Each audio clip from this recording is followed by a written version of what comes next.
तो चलिए इसमें डाइव इन करते हैं। आज जिस एक्सप्लेनर की हम बात करने वाले हैं ना, वो लिटरली किसी के भी होश उड़ा देने के लिए काफ़ी है। सोचिए, 8वीं क्लास का एक नॉर्मल सा दिन, दिवाली आने ही वाली है, बच्चे डेकोरेशंस में लगे हैं, एकदम रिलेटेबल हैप्पी वाइब्स, राइट? लेकिन क्या हो अगर एक नॉर्मल सा स्कूल डे अचानक से एक टेरिफाइंग सुपरनैचुरल नाइटमेयर में बदल जाए? आज की इस चर्चा में हम एग्जैक्टली यही डिकोड करने वाले हैं। हम रोहिणी के इस हॉन्टिंग और रहस्यमयी स्टोरी की हर एक कड़ी को जोड़ेंगे। तो चलिए शुरू करते हैं। अब कहानी शुरू कहाँ से होती है? एक नई और बहुत ही स्ट्रिक्ट टीचर के इस एक ऑर्डर से। इन वर्ड्स पर ध्यान दीजिए, मुझे वो रंगोली चाहिए और आधे घंटे में वहां होनी चाहिए।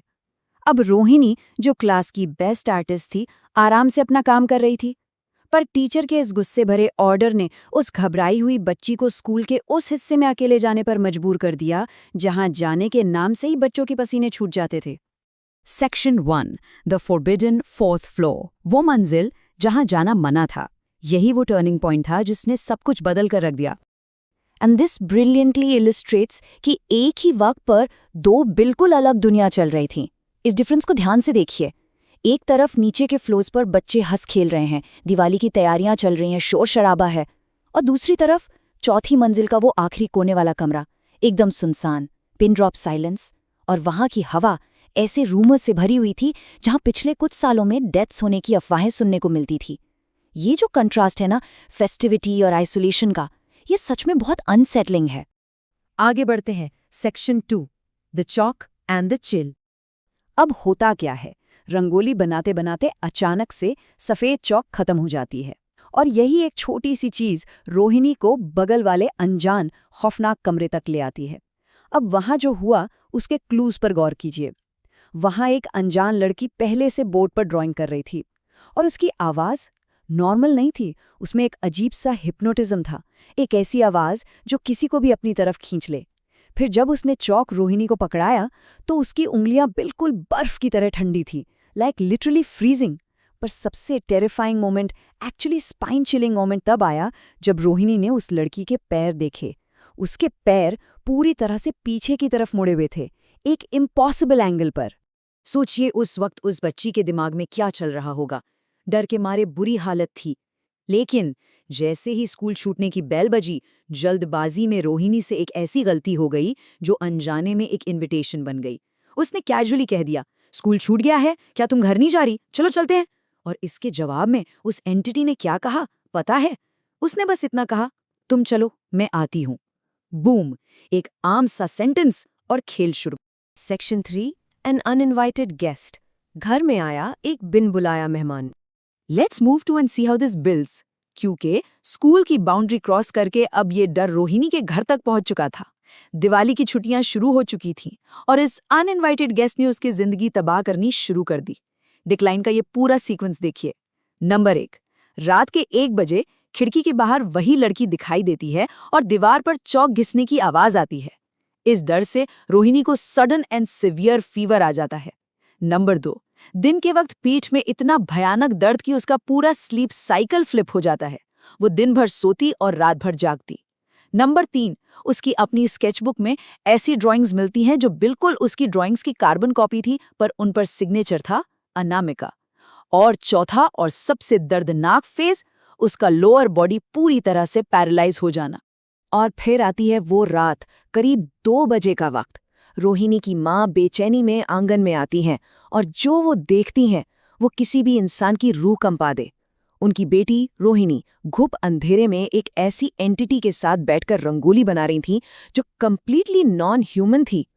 एक माँ का पहला रिएक्शन ऐसी सिचुएशन में चीखना होता है, राइट? पर यहाँ उन्होंने गजब का साहस दिखाया। अपनी बच्ची को और ज्यादा खतरे से बचाने के लिए उन्होंने अपनी चीख दबा ली। वो शेयर टेरर के बावजूद वहां बिल्कुल साइलेंट खड़ी रहीं। Section 4, paralysis and the ritual.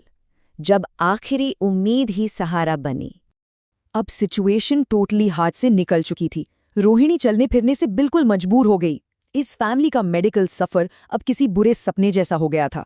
पहले उन्होंने ललितपुर के लोकल डॉक्टर्स को दिखाया, वहां बात नहीं बनी तो उन्हें झांसी के एक बड़े हॉस्पिटल में ट्रांसफर कर दिया गया। वहां डॉक्टर्स ने एक डायग्नोसिस दिया, एक ऐसी सर्जरी जो हाईली रिस्की थी। और सबसे बुरी बात, इस बात की जीरो गारंटी थी कि सर्जरी के बाद पैरालिसिस ठीक होगी या वो कभी चल पाएगी। बेसिकली एक complete medical dead and. Family के पास उम्मीद की कोई किरण बची ही नहीं थी। तो जब साइंस और मेडिसिन काम नहीं आए तो फाइनली उसके दादाजी के कहने पर उन्होंने एक आध्यात्मिक गुरुजी को बुलाया। गुरुजी ने वहां आते ही नेगेटिव एनर्जी के होने की कंफर्मेशन दी और एक प्रोसेस शुरू किया जिसे उतारा कहते हैं। अब ये उतारा क्या है? बेसिकली इसमें किसी व्यक्ति के ऊपर से नींबू घुमाकर उसके आसपास की नेगेटिव एनर्जी को एब्जॉर्ब किया जाता है। पर शौक तब लगा जब गुरुजी ने एक फ्रेश हरे नींबू को रोहिणी के ऊपर से 7 बार घुमाया और देखते ही देखते आप यकीन नहीं करेंगे, वो बिल्कुल हरा नींबू पूरी तरह से कोयले जैसा जेट ब्लैक पड़ गया। इस वक्त हमारे सामने जो नंबर है 21, ये इस कहानी का एक बहुत अहम हिस्सा है। ये अनुष्ठान, ये उतारा रिचुअल 1 या 2 बार नहीं, लगातार 21 मंगलवार तक चला और फाइनली इसका असर दिखा। जो बच्ची अपने बेड से हिल नहीं सकती थी, वो आखिरी मंगलवार आते आते अपने पैरों पर खड़ी होने लगी और नेक्स्ट 6 महीनों के अंदर रोहिणी परफेक्टली नॉर्मल हो गई और उसने दोबारा चलना फिरना शुरू कर दिया। Section 5, the tragic truth. आखिर वो सच क्या था? So the crucial point is, आखिर ये अनामिका थी कौन? और पूरे स्कूल में इतने बच्चों को छोड़कर उसने सिर्फ रोहिणी को ही क्यों टारगेट किया? रोहिणी के ठीक होने के बाद उसके पेरेंट्स जवाबों की तलाश में वापस स्कूल गए और वहां एक बहुत पुराने लाइब्रेरियन से उन्हें जो सच्चाई पता चली, वो सच में दिल तोड़ देने वाली थी। अगर हम इन दोनों लड़कियों रोहिणी और अनामिका को कंपेयर करें तो काफी अजीब सिमिलैरिटीज सामने आती हैं। दोनों ही 8वीं क्लास की स्टूडेंट्स, दोनों एक्सेप्शनली ब्रिलियंट आर्टिस्ट्स, दोनों का ही रंगोली बनाने को लेकर एक जैसा जुनून। इट्स लाइक दोनों एक ही क्रिएटिव फ्रीक्वेंसी पर ऑपरेट कर रही थीं। और एग्जैक्टली यही बड़ा रीजन था कि जब रोहिणी उस चौथी मंजिल पर अपना आर्ट बना रही थी तो वहां की उस एंटिटी ने रोहिणी की आहट और उसकी ऊर्जा को बहुत आसानी से अपनी तरफ अट्रैक्ट कर लिया। अब हम सोर्स मटेरियल से मिली इन डिटेल्स पर ध्यान देते हैं। अनामिका का अंत दरअसल कोई हॉरर फिक्शन नहीं, बल्कि एक हॉरिबल ट्रेजेडी था। उसके साथ स्कूल के ही कुछ क्रूअल स्टूडेंट्स ने एक भयानक प्रैंक किया था। उन्होंने उसे चौथी मंजिल के उस कॉर्नर वाले कमरे में बंद कर दिया। वहां की रिपोर्ट्स बताती हैं कि दम घुटने से, सफोकेशन की वजह से उसकी मौत हो गई। और सबसे हार्ट ब्रेकिंग डिटेल ये है कि जब उसकी बॉडी मिली तो वो अपनी ही बनाई हुई ब्यूटीफुल रंगोलियों के बीच लाइफलेस पड़ी थी। अब ध्यान रहे, हम इस एक्सप्लेनर के जरिए किसी भी अलौकिक या सुपरनैचुरल क्लेम को साइंटिफिकली प्रमाणित करने की कोशिश बिल्कुल नहीं कर रहे हैं। हम यहाँ कंप्लीटली निपक्ष होकर सिर्फ उस सोर्स मटेरियल और उन लोकल रिपोर्ट्स को प्रस्तुत कर रहे हैं जिन्होंने इस डरावनी लेजेंड को जन्म दिया।